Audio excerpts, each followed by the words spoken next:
Para se të fillojmë me videon, do ju ftoja të abonoheshit në kanalin ton Thënie për Jetën dhe të klikoni si përziles për të marrë njoftimet e videove tona më të reja. Faleminderit. Kjo grua piu esull një gotë hir për 30 ditë dhe ja se çfarë ndolli mëlçisë më vonë. Si të pastroni mëlçin në mënyrë natyrale? Është e thjeshtë, mjafton të ndiqni këto hapa. Së pari është zvogëlimi i toksinave në trup. Ato shpesh futen përmes ajrit dhe zakonisht mund të jenë edhe përmes tymit, benzinës, bojës, manikyrit, parfumeve, deodorantëve dhe gjërave të ngjashme.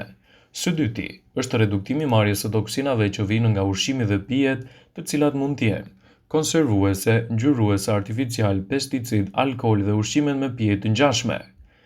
Hapi i tretë është ndryshimi i disa zakoneve të ngrënit.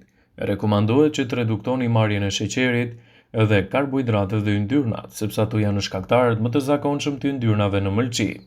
Mos konsumoni alkool ose sasi të tepërt të produkteve të mishit. Hapi i katërt është detoksifikimi i mëlçisë duke shtuar ushqime të reja dhe këto mund të jenë fruta dhe perime, një zgjidhje e shkëlqyer për pastrim. Hapi i pestë është konsumi i hyrës, vaji i tullirit dhe pirja së çajit, citon Brightside. Por si të bëjmë pastrimin e mëlçisë duke konsumuar hir? Hira, si mbetje nga prodhimi i produkteve të qumshtit, ka rezultuar të jetë shumë e dobishme në pastrimin e mëlçisë. Hira refuzohet nga shumë njerëz dhe konsiderohet një nënprodukt i panevojshëm. Megjithatë, ajo përmban proteina, vitamina, aminoacide dhe minerale shumë të rëndësishme për rinovimin e qelizave të mëlçisë. Ju mund të pini hir çdo ditë, por keni kujdes të mos e teproni. Kujdesuni për marrjen e përditshme. Si fillim filloni me një filxhan dhe më vonë mund të arrini deri në një gjysmë litri. Kështu do të merrni edhe përfitimet e saj të shëndetshme që ajo ofron. Ndoshta, hira emrin e saj nuk e ka edhe aq të bukur, por vlerat që do t'i ofrojë shëndetit tuaj do ta bëjnë një nga pijet më të çmuara, të cilat mund të bëhet pjesë të rutinave tuaja të përditshme. Duke ditur edhe rëndësinë ushqyese që ajo përmban, do të jetë një aleat i çmuar i organizmit. Hira është një lëng i cili përfitohet pasi është bërë djathi. Për të bërë 1 kilogram djath na duhen 10 litra qumësht, kunën për të cilave janë hir. Për të nxjerrë më të mirë nga kjo pije, ekspertët këshillojnë që të pini maksimalisht gjysmë deri në 1 litër hir në ditë dhe nëse doni maksimumin e efekteve, atëherë përdorni hirrën e qumshtit të dhis. Pioneri i kërkimeve për sistemin imunitar, Elie Metinkov, njëkohësisht fituesi i çmimit Nobel në psikologjinë e mjekësisë në vitin 1908, e ka vlerësuar së tepërmi futjen e dietës së përditshme të hirrës. I quajtur ndryshe babai i imunitetit mes natyrales, Metinkov ka thënë se hira ka efekte të pakrahasueshme në sistemin gastrik. Jetëgjatësia dhe mosprekja e banorëve të Kaukazit nga probleme të ndryshme ja atribuohet pikërisht konsumit të hirrës nga kjo popullat. Hira përmban 16 lloje të proteinës, 8 minerale, vitamina kryesore të grupit B, aminoacide, enzima dhe shumë elementë të tjerë të shëndetshëm. Ajo është një zgjidhje shumë e mirë në pastrimin e veshkave. Hira bën një punë të shkëlqyer duke pastruar veshkat, madje në disa raste duke shkrirë edhe gurët në to. Nuk është rastësi përse doktorët e rekomandojnë masivisht konsumin e hirrës te personat e sëmurë nga veshkat. Gjithashtu hira është një zgjidhje shumë e mirë edhe në largimin e helmeve nga mëlçia. Mëlçia është një organ i shkëlqyer, i vetmi në trupin e njeriu që ka fuqi rigjenerimi. Ky organ kryen një sër funksione të rëndësishme në trup për ta mbajtur atë të shëndetshëm. Studime të ndryshme kanë treguar se përbërësit e nxjerrë nga hira, sidomos proteina e hirrës, ka veti mikrobale dhe antivirale. Forcon sistemin imunitar, mund të mbrojë nga sëmundjet kardiovaskulare duke rritur performancën e aktivitetit fizik.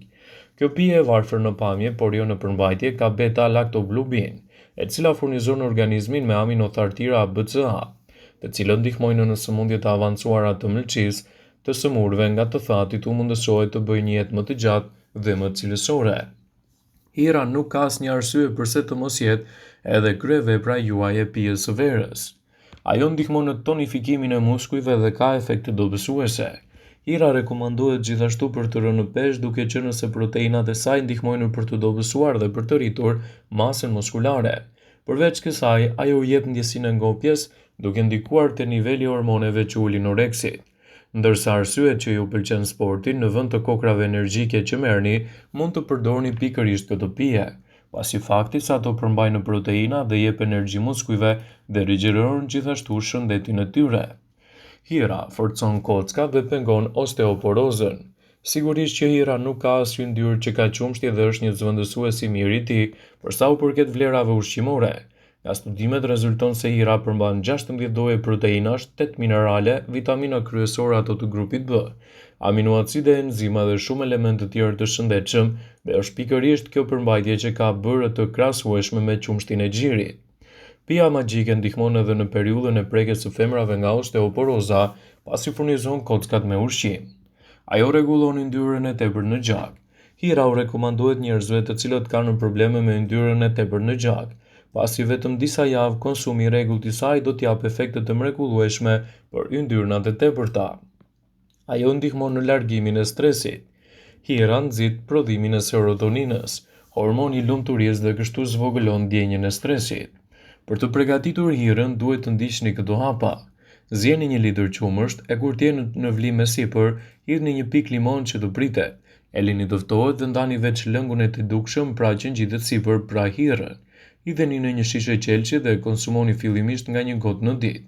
Pjesa që mbetet si salcë vlen po aq sa lëngu. Një lugë e saj po të tretet në ujë dhe mund të konsumohet dhe t'jap efekte pozitive për organizmin, dhe të mbajë gjithashtu larg edhe shqetësimet e tij. Hira është një lëng si ujë me ngjyrë të gjelbër shumë të çelur, që del kur pritet qumshti ose kur kullohet djathi i njom për të nxjerrë kos pasi mpikset. Hira e zjerë, hira e qumshtit, hira e djathit, duke qenë se shumë njerëz nuk janë në dieni të vlerave ushqyese të shumta që ajo mbart, e hedhin pasi kollojnë gjizën ose djathin. Ky nën-produkt i qumshtit përmban protein, laktozë, minerale, vitamina dhe yndyrna të shëndetshme.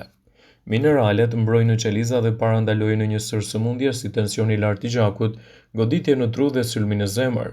Proteinat parandalojnë osteoporozën, rregullojnë nivelin e kolesterolit, parandalojnë formimin e pllakave bakteriale dhe rrisin masën muskulare.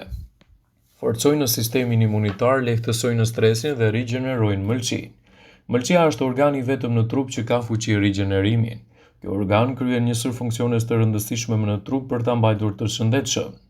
Studime të ndryshme kanë treguar se përbërësit e nxjerrë nga hira, sidomos proteinat e hirës, kanë veti mikrobale dhe antivirale. Forcojnë sistemin imunitar, mund të mbrojnë nga sëmundjet kardiovaskulare, rrisin performancën e aktivitetit fizik e të tjera.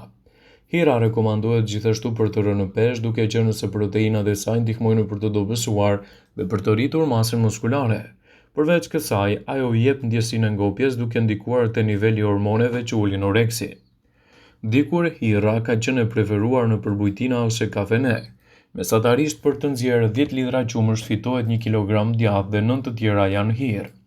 Mund të thuhet me siguri se hira është po aq e shëndetshme sa që mund të ofrojë edhe shumë përfitime për organizmin tuaj. Hira duhet të jetë pjesë e pandare e dietave tuaja. Hira pastron mëlçin nga substancat që grumbullohen edhe në qeliza, për shkak të cilave ajo dëmtohet.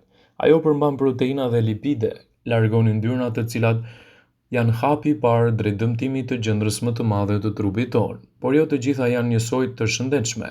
Hira përmban proteina të dobishme, jo kaezin, lipide dhe është një lëng biologjikisht aktiv për mëlçin, sepse fillimi i përdorimit të hirës nënkupton ndërprerjen e përdorimit të alkoolit. Nuk bën të pini alkool, të shikoni fundin e gotës dhe të pini hirë, por ka rregulla. Pini 200 ml 2 herë në ditë dhe do të furnizoni mëlçin me përmbajtje aktive që e rigjeneron atë. Hira redukton gjithashtu edhe yndyrën. Një nga fazat e para të dëmtimit të mëlçisë është mëlçia e dhjamosur. Ajo duhet të kalojë gjithmonë përmes mëlçisë të yndyrshme. Hira pastron mëlçin nga ato substanca që grumbullohen në qeliza për shkak të cilave ajo dëmtohet. Pra hira ka serotonin, ndihmon edhe në mirëmbajtjen e shëndetit tuaj, përmirëson edhe humorin. Konsumoheni me moderim dhe duhet të konsultoheni me ekspertin përpara përdorimit të saj nëse e përdorni si medikament. Vëmendje. Ju bëjmë me dije se informacionet në këtë video kanë për qëllim që të plotësojnë, të mos zhvendësojnë këshillat e mjekut tuaj ose ofruesit të kujdesit tuaj shëndetësor, dhe nuk kanë për qëllim që të mundësojnë të gjitha përdorimet e mundshme, masat paraprake, ndërveprimet ose dhe efektet e tyre negative në shëndetin tuaj.